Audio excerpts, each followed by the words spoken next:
All right, continuing with exponential versus linear. You need to be able to tell me if it is a linear or an exponential. And where we look are the patterns. So here I can see that it is going up 2 every time, where this is multiplying by 2 every time. So if there's a common factor, it's exponential. If it has a constant rate, it's linear. If there's an x in the exponent, it's exponential. And if it fits y equals mx plus b, it's linear. We're working on the learning target today. I can evaluate exponential problems such as growth, decay, and compound interest, so make sure you have a calculator handy. So this is a little bit of a review. We're going to add something to it, but you know this. An exponential relationship can be modeled by this: y equals a times b to the x power, where a is your initial amount. That's the y-intercept, the initial amount, and b is the common factor, what you're multiplying by to get to the next y, and x is the independent variable. So suppose 30 flower beetles are left undisturbed in a warehouse bin. So how many? 30. So that's going to be our initial amount, 30. And the beetle population doubles. So what is our common factor? We're multiplying, we're doubling, so we're multiplying by 2. So the equation is, and I'm just going to continue with the y and the x. The equation is y equals, we started with 30, and we doubled each week, like that. And then this is each week. This says days. So you would have to do 56 divided by 7, so you'd end up with a decimal, and then that decimal would go in here. So figure that out. So in real life, where we see exponential equations the most is in banking. We see it a lot in science, but banking is where we have it the most because of interest rates. So your money grows exponentially, as does the amount of interest you owe if you've borrowed money. So to do this, you deposited $100 a year at 8% interest. So the initial amount we know is 100. But what is our common factor? It says 8%. But remember, the rate of interest tells us the change only. We need to think about what would that common factor be. If we multiply by 0.08, we would be going down. So we have to add in the initial amount. So our common factor is 1.08. So the equation is our amount is the initial amount, which is 100 times our common factor,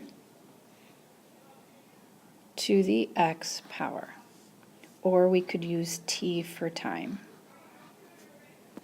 So again, why there's this 1 here is if we multiply just by the 0.08, that gives us our change only. If we multiplied it by 1, we'd get the exact same amount. So we have the exact same amount plus the change. That's where this comes from. All right, so there is a compound interest formula for when you get paid interest. It's compound interest is when you get paid interest on your interest. So you're continuing to bring the money in on interest, and then you get money on that interest, and it's compounded. So compound interest grows exponentially. The formula is A, which is the balance, P, which is the initial amount, times 1, that's our original amount. We need that 1 because we want to have that original amount, times R, the rate. N is the number of times interest is compounded per year. So if it's compounded, let's say quarterly, that would be a 4 because it's 4 times quarterly, 4 times per year. So notice the N is there and it's in the exponent, and T is the time in years. So really this is all about plugging in substitution from the very beginning of the year. So the amount after 8 years, so that's our T. If 2,000 is deposited, so that's our principal, this is our rate. Don't forget to change it into a decimal, and is compounded quarterly. quarterly, think of how many quarters are in a dollar. There's 4. So this is our N.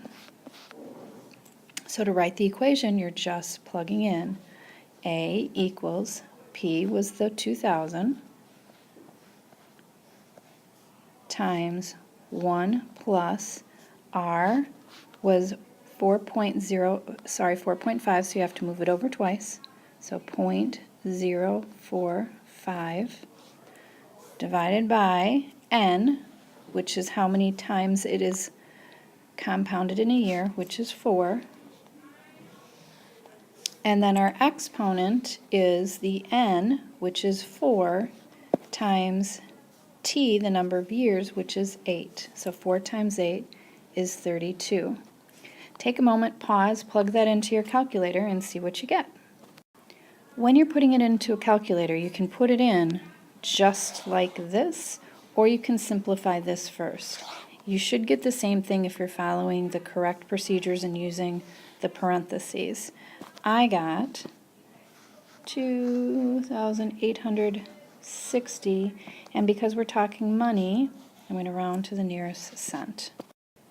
All right, exponential decay. Remember, decay shows a decrease. So anytime it says that the value is decreasing or depreciates or loses value, then it is going down. So then you know that you have to multiply something less than 1. So a family buys a car for $20,000. The value of the car decreases about 20% each year.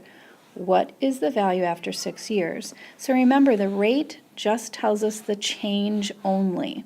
So if we multiply the original amount by the rate, it only gives us the interest. In this case, it only gives us the change, not the amount that's left. So if we were losing 20%, what would we multiply by if we wanted the remaining amount, not the amount that we lost? 20% plus 80% equals the whole thing. So here, I'm going to use y again. My initial amount is 20,000. If I multiply by 20%, that would only give me the change.